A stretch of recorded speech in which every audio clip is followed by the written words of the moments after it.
तो संभल हिंसा की जांच के लिए जो न्यायिक आयोग की टीम है वो आज संभल दौरे पर पहुंची है, जहां पर कई इलाकों का दौरा किया जा रहा है। जो आसपास के लोग हैं उनसे जानकारी जुटाने का प्रयास किया जा रहा है।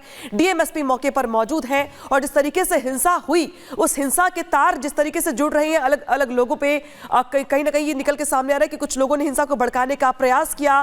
कई नकाबपोश चेहरे थे जो संभल के अंदर रह रहे थे, कुछ बाहर के भी लोग थे। कई तमंचे कारतूस बरामद किए गए थे, अवैध असलहे बरामद किए गए थे। तो तमाम जो जानकारियां हैं वो यह जुटाने का प्रयास किया जा रहा है। तस्वीर आपकी टीवी स्क्रीन पर आ गई। देखिए, संभल में पहुंची जांच आयोग की टीम, जामा मस्जिद में जांच की जा रही है और हिंसा को लेकर जो सबूत है यहां जुटाने का प्रयास किया जा रहा है टीम की ओर से।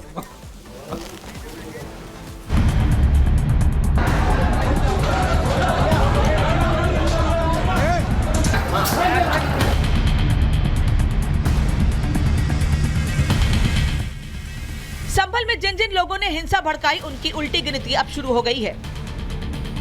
अभी तक जो दंगाई पुलिस के रडार से बच-बचाकर घूम रहे हैं वो चाहे अब जहां छिप जाएं, लेकिन बच नहीं पाएंगे क्योंकि जांच टीम ग्राउंड जीरो पर पहुंच चुकी है। इलाहाबाद हाईकोर्ट के रिटायर्ड जस्टिस देवेंद्र कुमार अरोड़ा की अध्यक्षता में 3 सदस्यीय कमेटी को मामले की जांच का जिम्मा दिया गया है। सेवानिवृत्त आईएएस अधिकारी अमित मोहन प्रसाद और अरविंद कुमार जैन इस जांच टीम के 2 सदस्य और हैं। ये हिंसा वाली जगह आज पहुंचे, जामा मस्जिद के अंदर जाकर निरीक्षण किया। न्यायिक आयोग की टीम संभल हिंसा की 5 अहम बिंदुओं पर जांच कर रही है। पहला, क्या हिंसा किसी साजिश के तहत सुनियोजित थी? दूसरा, क्या पुलिस सुरक्षा के प्रबंध ठीक थे? तीसरा, किन कारणों से और किन हालात में हिंसा हुई? चौथा, आगे भविष्य में ऐसी घटना ना घटे इसके लिए क्या उपाय हो सकते हैं? और पांचवा, संभल प्रशासन ने 24 नवंबर को हुई हिंसा को लेकर अब तक क्या रिपोर्ट तैयार की है? संभल की घटना की न्यायिक जांच भी चल रही है। संभल के जो भी दोषी हैं, जो भी गुनाहगार हैं, उनके खिलाफ कानून के तहत कड़ी कार्रवाई होगी और निष्पक्ष जांच होगी। जो भी दोषी होगा और माननीय न्यायालय के जो भी आदेश होंगे उनका हम सम्मान करते हुए आगे बढ़ेंगे। श्री अखिलेश यादव जी को उत्तर प्रदेश के उपचुनाव में हार का ऐसा जख्म लगा है कि वो भर ही नहीं रहा है और वह जानते हैं कि उनके सांसद और उनके विधायक के वर्चस्व की लड़ाई के कारण वहाँ गोलीबारी हुई और उनके जो मुस्लिम समाज के लोग हैं वो मारे गए। तिल को ताड़ बनाना श्री अखिलेश यादव जी से सीख लो। समाजवादी पार्टी आग में घी डालने की कोशिश कर रही है। इस प्रकार के आचरण से समाजवादी पार्टी जो बची खुची है वो भी समाप्त हो जाएगी। हिंसा की घटना के बाद संभल में ग्राउंड जीरो पर रिपब्लिक भारत की टीम भी लगातार मौजूद है। हमारी टीम ने वहां के स्थानीय लोगों से बात की। कोशिश जानने की ये थी कि वहां अभी क्या हालात हैं। तो संभल के शाही जामा मस्जिद इलाके में इस समय रिपब्लिक भारत की टीम खड़ी है, जहां पर 24 तारीख को देखिए हिंसा भड़की थी। ये वही गलियां हैं जहां पर देखिए उस समय जमकर उपद्रव जैसे हालात पैदा हुए थे। स्थानीय लोग हमारे साथ हैं। सर, क्या कुछ कहना चाहेंगे? अभी कैसे हालात हैं? 24 तारीख से अभी के हालात में कितना आपको बदलाव दिख रहा है? प्रशासन ने जिस सूझबूझता से और मुस्तैदी से यहाँ की परिस्थितियों को संभाला, उसके हिसाब से संभल बहुत नॉर्मल आ गया। 78 में प्रशासन ने सूझबूझ नहीं दिखाई तो 78 के बल में भी 20 लोग जिंदा जला दिए गए, हिंदू जिंदा जला दिए गए। 80 में भी 1-2 लोगों को पकड़ के खींच के मार दिया। मंदिर को तोड़ करके मस्जिद का निर्माण किया और ये बिल्कुल सत्य है कि बाबर ने हिंदुस्तान में आकर के बहुत सारी चीज़ें ऐसी की। जैसे कि कोर्ट ने आदेश करा था पहले दिन सर्वे का, तो मेरा तो मानना यही है कि जो कोर्ट का आदेश है उसका पालन करना चाहिए। बता दें कि उत्तर प्रदेश के संभल में बीते 24 नवंबर को शाही जामा मस्जिद में सर्वे के दौरान बवाल हो गया था। पत्थरबाजी और हिंसा की घटना से इलाके में हड़कंप मचा। अब शासन प्रशासन हिंसा के कारणों की छानबीन में जुटा है। योगी सरकार ने 28 नवंबर को न्यायिक आयोग का गठन कर दिया था, जिसे 2 महीने के भीतर अपनी जांच रिपोर्ट राज्यपाल को सौंपे जाने के निर्देश हैं। Bureau report, Republic Bharat.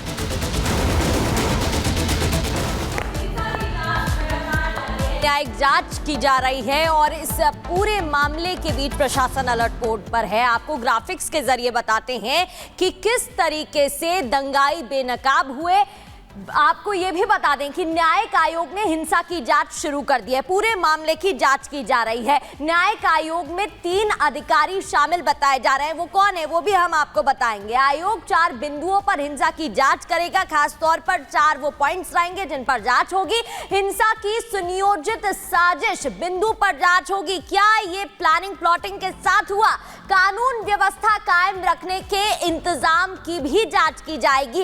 हिंसा के कारण की जांच आयोग करेगा। 3 अधिकारी इसमें शामिल बताए जा रहे हैं। न्यायिक आयोग 2 महीने में रिपोर्ट सौंपेगा। 2 महीने का समय है जब ये रिपोर्ट सौंपनी होगी और इस पूरे मामले पर जांच की जा रही है। अब आपको आगे बढ़ते हुए ये भी बता देते हैं कि न्यायिक आयोग में आखिर वो 3 अधिकारी कौन हैं जो इस पूरे मामले की जांच की रिपोर्ट 2 महीने के बाद सौंपेंगे और जांच कर रहे हैं। D K Arora retired justice, Amit Mohan Prasad जो कि पूर्व आईएएस है और AK जैन जो कि पूर्व डीजीपी उत्तर प्रदेश, ये भी इसमें शामिल बताए जा रहे हैं। इस पूरे मामले की जांच लगातार जारी है। तो यूपी के संभल में न्यायिक आयोग की टीम लगातार जांच पड़ताल कर रही है और आपको बता दें, लेकिन इस मामले पर राजनीति थमने का नाम नहीं ले रही है। सपा की ओर से लगातार बड़े आरोप लगाए जा रहे हैं। दूसरी ओर न्यायिक आयोग की जो टीम है वो हर पहलू पर जांच कर रही है कि दंगा किसने भड़काया, लोग कहां से इकट्ठा हुए। 2 महीने में ये रिपोर्ट भी साझा करनी है। देखिए इस रिपोर्ट में।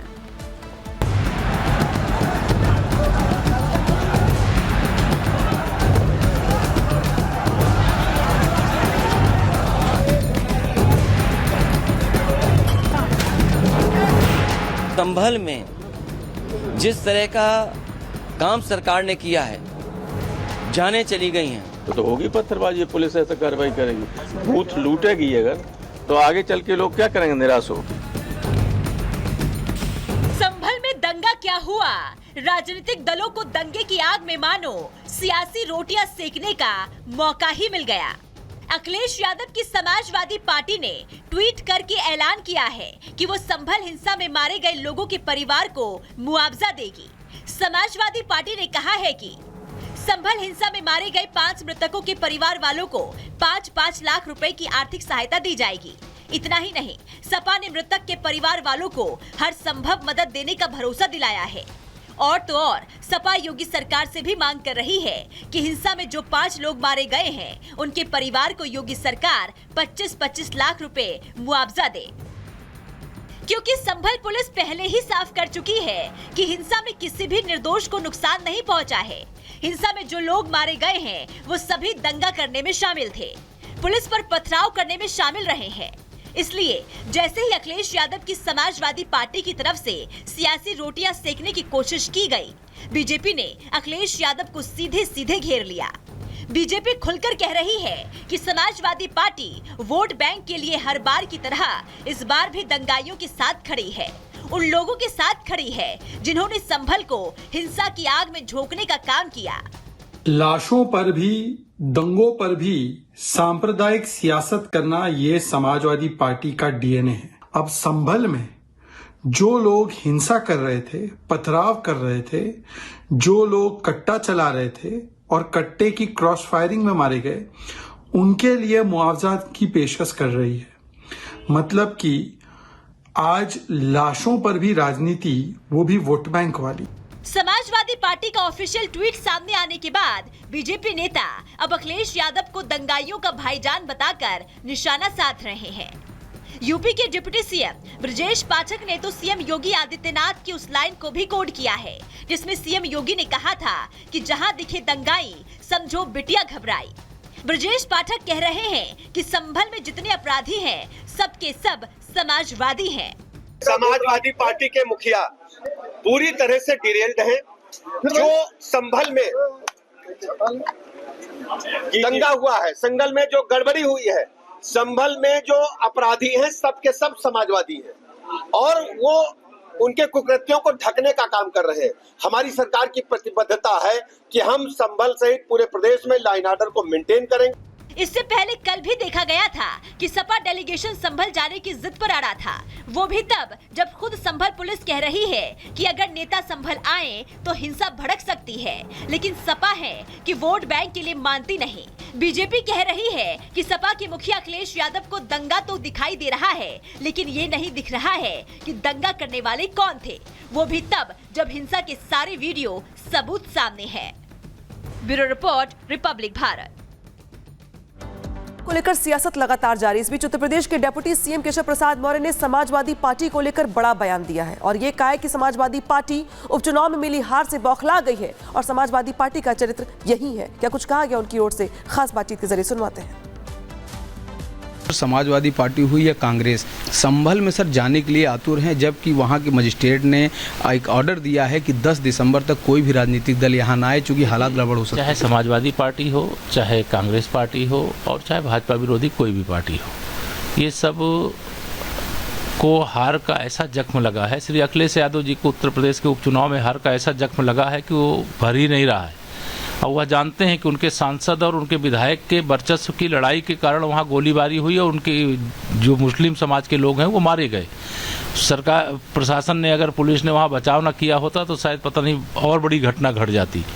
मतलब उल्टा चोर कोतवाल को डांटे, मतलब स्वयं दंगा कराओ और फिर वोट बैंक जुटाने के लिए फर्जी प्रतिनिधिमंडल भेज करके सहानुभूति हासिल करने की कोशिश। 5 लाख रुपए का ऐलान भी करना उनके पीड़ितों के लिए। खुले हम तुष्टीकरण की घटिया घिनौनी और समाजवादी पार्टी के समाप्तवादी पार्टी बनने की राजनीति है ये। अगर हम जानते हैं, आप जानते हैं, प्रदेश जानता है कि वहाँ हिंदू मुस्लिम दंगा नहीं है। माननीय न्यायालय के आदेश से हरिहर मंदिर मान करके वहाँ का कमीशन करने के लिए गए थे। तो ये एक सामान्य प्रक्रिया है, बहुत सारे रोजाने आदेश होते हैं और कमीशन जाता है, सर्वे करके कोर्ट को अपनी रिपोर्ट देता है।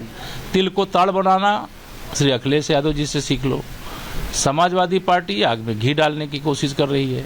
संभल का माहौल पूरी तरह से अब शांत है, उसको फिर माहौल ख़राब करने की कोशिश कर रही है। लेकिन समाजवादी पार्टी ये समझ नहीं रही है कि अब उसका भविष्य ही अंधकार में पड़ गया है।